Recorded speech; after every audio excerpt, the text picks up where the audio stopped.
નમસ્કાર દર્શક મિત્રો, દિલોક સત્તા શોમાં આપનું સ્વાગત છે. આપણે સૌએ બાળપણથી એક વાત સાંભળી છે, 14મી જાન્યુઆરી એટલે ઉત્તરાયણ. આ વાક્ય હવે એટલું સ્વાભાવિક બની ગયું છે કે એમાં તો કોઈ પ્રશ્ન જ ઊભો નથી થતો. જાન્યુઆરી આવે એટલે પતંગ તૈયાર થઈ જાય, અગાસીઓ સાફ થઈ જાય, તલ ગોળના લાડુ અને ચીક્કી બની જાય અને મનમાં એક અદ્રશ્ય ઉત્સાહ. વિચાર કરો, અગાસી પર પતંગ, હાથમાં દોરી અને મોઢામાં તલ ગોળના લાડુ, મનમાં એક અજીબ ખુશી.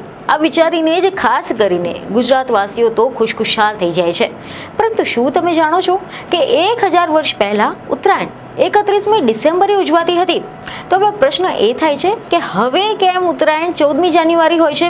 શું આ તારીખ કાયમી છે કે પછી સમયની સાથે બદલાતી એક ખગોળીય ઘટના કે જેને આપણે માત્ર એક તારીખમાં બંધાઈને જોઈ રહ્યા છે? શું ઉત્તરાયણ કોઈ સરકારે જાહેર કરેલી રજા છે? શું એ કોઈ રાજાએ નક્કી કરેલી તારીખ છે કે પછી કોઈ ધાર્મિક ગ્રંથમાં સ્પષ્ટ લખેલી એક અચળ તારીખ છે? તો આનો જવાબ છે આમાંથી એક પણ નહીં. ઉત્તરાયણ એક તારીખ નથી, એક ખગોળીય ઘટના છે. અને ખગોળીય ઘટનાઓ ક્યારેય માનવીય કેલેન્ડરમાં નથી બંધાતી. ઉત્તરાયણ એટલે મકર સંક્રાંતિ અને સંક્રાંતિ એટલે ગતિમાં ફેરફાર. અહીંયા વાત છે સૂર્યની ગતિની. હકીકતમાં ઉત્તરાયણ કોઈ તહેવાર નથી, પરંતુ તેનાથી પણ વધારે છે. એ સૂર્ય, ધરતી અને સમયની વચ્ચે ચાલતી હજારો વર્ષો જૂની એક અદ્રશ્ય યાત્રા છે. ઉત્તરાયણ એટલે એ દિવસ કે જ્યારે સૂર્ય પોતાની ગતિ બદલતો નથી, પરંતુ આપણે ધરતી પરથી તેને બદલાતો જોઈએ છે.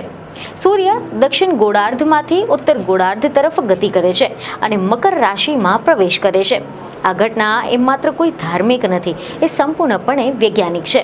આ દિવસથી સૂર્યના કિરણો સીધા અને પ્રખર બનવા લાગે છે. દિવસ લાંબા થાય છે અને રાત ધીમે ધીમે ટૂંકી થવા લાગે છે. પ્રકૃતિમાં નવજીવનમાં આગમન થાય છે. ઠંડીમાં સંકોચાયેલા વૃક્ષો ફરી એકવાર શ્વાસ લેવા લાગે છે. પક્ષીઓના કલરવમાં વધારો થાય છે અને માનવ જીવનમાં પણ એક નવી આશા જન્મે છે. આથી જ ઉત્તરાયણને અંધકારમાંથી પ્રકાશ તરફની યાત્રા માનવામાં આવે છે. મૃત્યુમાંથી જીવન તરફ, નિરાશામાંથી આશા તરફ. ભારતના ખૂણે ખૂણે આ દિવસ અલગ અલગ નામે ઉજવાય છે. ક્યાંક મકર સંક્રાંતિ, ક્યાંક પોંગલ, ક્યાંક લોહડી, ક્યાંક માઘી. આ અલગ અલગ નામ છે, પરંતુ ભાવ એક જ છે: સૂર્યનું સ્વાગત. ભારતીય પંચાંગ મુખ્યત્વે ચંદ્ર આધારિત છે અને ચંદ્રની કળા પ્રમાણે તેની તિથિઓ નક્કી થતી હોય છે. આથી દિવાળી, હોળી, નવરાત્રી જેવા તહેવારો દર વર્ષે અલગ અલગ તારીખે આવે છે. પરંતુ ઉત્તરાયણ એક અપવાદ છે, કારણ કે ઉત્તરાયણ એ ચંદ્ર નહીં પરંતુ સૂર્યની ગતિની સાથે જોડાયેલો છે. આથી આપણે તેને ગ્રેગેરિયન કેલેન્ડર મુજબ જાન્યુઆરીમાં ઉજવવા લાગ્યા છે. પરંતુ અહીંયા જ ભ્રમ છે, કારણ કે આ કેલેન્ડર પણ સંપૂર્ણ નથી. ધરતી સૂર્યની એક પરિક્રમા કરવા માટે 365 દિવસથી થોડો વધારે સમય લે છે. અને આ થોડો જે વધારાનો સમય છે તે દર વર્ષે માત્ર 15 મિનિટનો હોય છે, પરંતુ સદીઓમાં દિવસોમાં ફેરવાઈ જાય છે. અને આ જ પ્રક્રિયાના કારણે ઉત્તરાયણ ધીમે ધીમે ખસતી ગઈ.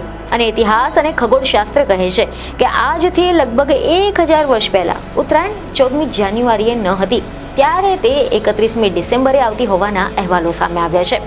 એનો અર્થ એ થયો કે નવા વર્ષના આગમનની સાથે ત્યારે સૂર્ય ઉત્તરાયણ થતો હતો, સમય પસાર થતો ગયો અને દર વર્ષે થતો નાનો એવો ખગોળીય ફરક પણ શતાબ્દીઓમાં એક મોટો ફેરફાર બની ગયો. અને ઉત્તરાયણ ખસતી ખસતી જાન્યુઆરીની 14મી તારીખે આવી પહોંચી. પરંતુ આ અંત નથી. એવા પણ અહેવાલો સામે આવ્યા છે કે વિજ્ઞાન સ્પષ્ટ કહે છે કે ઉત્તરાયણ આગળ પણ ખસતી રહેશે. અને આજથી આશરે 5000 વર્ષ પછી આ જ ઉત્તરાયણ ફેબ્રુઆરીના અંતમાં આવશે. અને લગભગ 9000 વર્ષ પછી એ જ ઉત્તરાયણ કે જેને આપણે શિયાળાના અંતમાં જોડી શકીએ છીએ, તેને જૂન મહિનામાં આવવા લાગશે. કલ્પના કરો કે જૂન મહિનાની તીવ્ર ગરમીમાં ઉત્તરાયણ ઉજવાતી હશે, ત્યારે કદાચ પતંગ નહીં પરંતુ ઉત્તરાયણનો અર્થ જ બદલાઈ ગયો હશે. તો હવે આ વાત આપણને શું શીખવે છે? કે ઉત્તરાયણ એ કોઈ તારીખથી મોટી છે, એ સમયના ચક્રની સાથે ચાલતી એક ઘટના છે. આપણે 14મી જાન્યુઆરીને પકડી રાખી છે કારણ કે આપણને એક ચોક્કસ દિવસ જોઈએ છે, પરંતુ પ્રકૃતિને કોઈ તારીખની જરૂર નથી હોતી. સૂર્ય પોતાનું કામ કરે છે, ધરતી પણ પોતાનું ધરી પર ઝૂકેલી રહે છે અને માનવજાત એ ગતિને સમજવાનો પ્રયાસ કરે છે. ઉત્તરાયણ એ માત્ર પતંગનો તહેવાર નથી, એ માનવી અને બ્રહ્માંડ વચ્ચેના સંબંધોની ઉજવણી છે. આગામી વખત જ્યારે તમે આકાશમાં પતંગ ઉડાવો ત્યારે માત્ર દોરી પર ધ્યાન ન આપશો, થોડો ઉપર જોઈને વિચાર કરો કે તમે હજારો વર્ષોથી ચાલતી સૂર્યની યાત્રાને એક ક્ષણ માટે સાક્ષી બનવા જઈ રહ્યા છો.